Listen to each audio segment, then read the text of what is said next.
Yo, what is going on, guys? My name is Liam Asher. Welcome back to another Overwatch League news video, and there is a lot to go over today. A lot to go over. We're in the leaking stage of the offseason. It's time for leaks. They're all coming in from the man himself, Halo of Thoughts. He has not missed a shot yet. Maybe the American Tornado for Florida Man. Maybe he's missed a little bit there, but he also did come back on a little bit. So is he really missing? Who knows at this point. So let's go ahead and start off with the banger that I know all of y'all clicked the video for. Is the San Francisco Shock. All the leaks surrounding this team today. It was a big news day for the Shock with leaks, with official tweets from the Shock as well. It was all over the place for the San Francisco Shock. And let's go ahead and start off with the leaks. And if you guys did not see, the San Francisco Shock are basically signing O2 Blast. They are signing Finn, Kilo, and Proper. If I pronounce any of those wrong, please forgive me. I've not really watched Korea Contenders in a minute. But I do know that these are insane players, especially Proper. I mean, I've seen Proper. And he is looking like the rookie of the year for next season in the Overwatch League for how good he is. But then again, it is Overwatch 2, so could be a little bit different, losing that off tank or just losing a tank role in general, going to 5v5 could be a little bit different, who knows. But Proper was definitely one of the most looked at players this entire offseason. Looks like Shock has got him alongside of Finn and Kilo, all from the same team as well from O2. So this is definitely fantastic from the Shock. And if y'all did not know, Finn is a support player and Kilo is another DPS player. And that also leaves with a team they basically have. They have Super, they have Violet, they have Finn, they have Kilo, and Proper. That's a team now for Overwatch 2. Super is your main tank because they did sign him back. We'll get to that later. Finn is a support player, double flex support meta. And then you have Kilo, a DPS player, with also Proper. This is looking like a good team once again. They still have Krusty, have 9K back. Again, they have Kasores. Good coaching still there. They still have Violet, a big piece of the team since Season 2 of the Overwatch League. So Shock's still looking good for next season. Yes, we're a little bit worried seeing all those pieces go away. Would I still like to see Smurf on this team? Yes, I think it could still work. But Super's there. I don't think they'll ever get rid of Super, even though there was that whole moment where it looked like they were going to get rid of Super. Looked like there was going to be a retirement or a release. He was released, and he's going to find a different team. Got signed back to Shock today making this video. So he's still in the Shock. It was a bit of a roller coaster of Super. And then on top of this, we got these leaks from Halo of Thoughts about the San Francisco Shock. These are insanely good leaks. I expect maybe 2 or 3 more signings from the Shock, though. I don't think this is going to be it.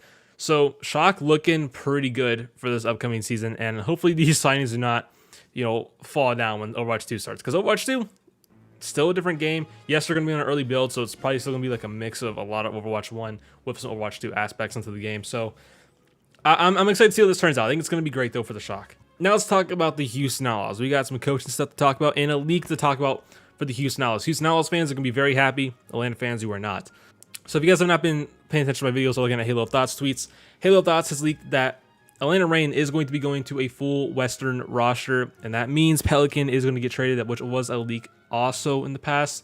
And here's a leak from Halo of Thoughts. According to multiple sources, the Atlanta Reign and Houston Outlaws have supposedly agreed terms for Rookie of the Year Pelican. Houston Outlaws getting Pelican. Such a huge player for the Atlanta Reign last season. How much he brought to the team. Rookie of the Year. He definitely deserves it. Brought insanely good flex CBS play for the Atlanta Reign. I don't think if it was for Pelican, they wouldn't have gotten as far as they did last season. Like, Pelican was bringing so much for the Atlanta Reign. Now they're going to go to a full different roster, which I don't know why they're getting rid of Pelican. I personally don't like it, but I think Pelican also wanted to get traded to a different team. So he's going to Houston Outlaws now, which is still looking like a potentially really good team for next season as well. So Pelican even going to Houston's is a massive upgrade. And more things to talk about Houston. They have announced that they are welcoming back Junkbuck to the team as well. Nothing much to talk about here. He was on the team last year, co-head coach of Harsha, and he's welcomed back on the Houston Outlaws to be head coach or co-head coach once again. Now to go over the Shock one more time. I'm not going to talk about a lot. I already talked about it earlier. They did announce Super has been signed back to the team. And let's go and move on to the next topic. And this one is a massive signing for the Toronto Defiant. If you guys did not see, Toronto Defiant has signed Twilight to the team. This is a massive signing for the Toronto Defiant. Getting vibes that Toronto Defiant is going to be the place where all Shock players go to.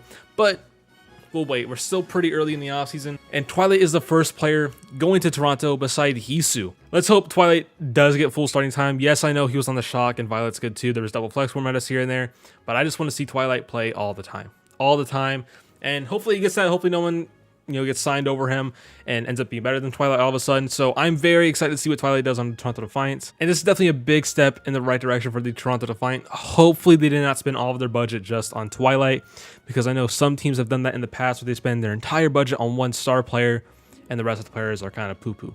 So hopefully they have way more money for other players. If they can get Smurf, I know there was like a whole thing going on like the past 2 or 3 days that Smurf was kind of like teasing he was on Toronto. Then some people came back like, no, he's not going on Toronto.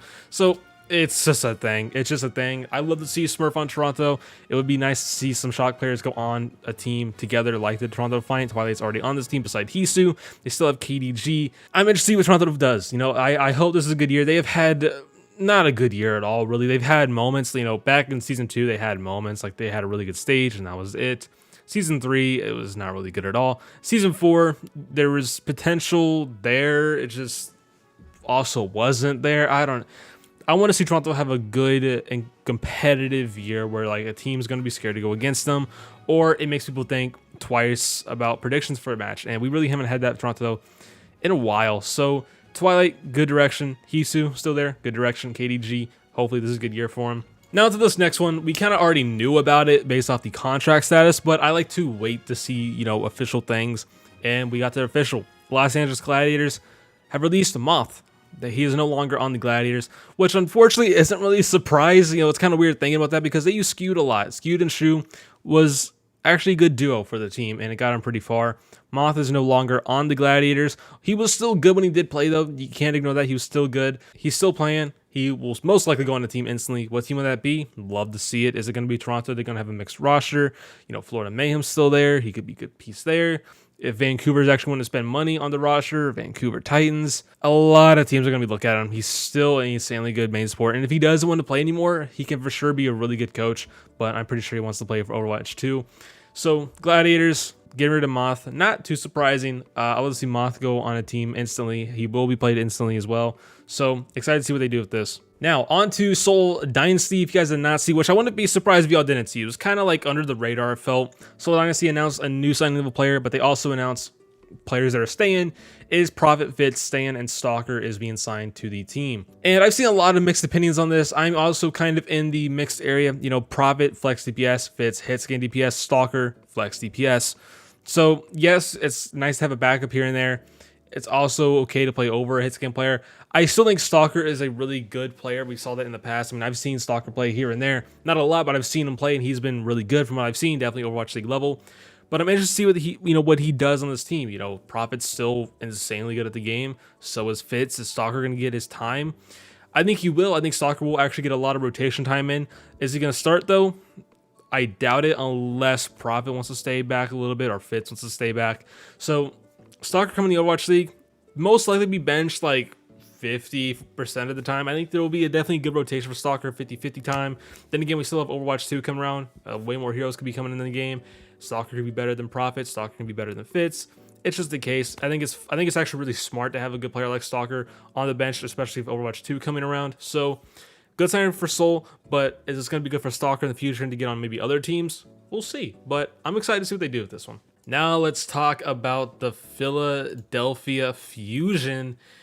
And we got some leaks from Halo of Thoughts and an official release from the team as well. So if you guys did not see, Halo of Thoughts leaks that MN3 is joining the team. Now, I will say I do not know a lot about MN3. I do know he's a hit scan player. I have seen mixed opinions on this. I've seen way more positive opinions than negative opinions about MN3. Seen a lot of good things, that he is still going to be like top tier. So that's what I see. I'm going to give it to y'all. I've seen nothing but good comments really about MN3. Just a few negative comments here and there, but that's the internet for you.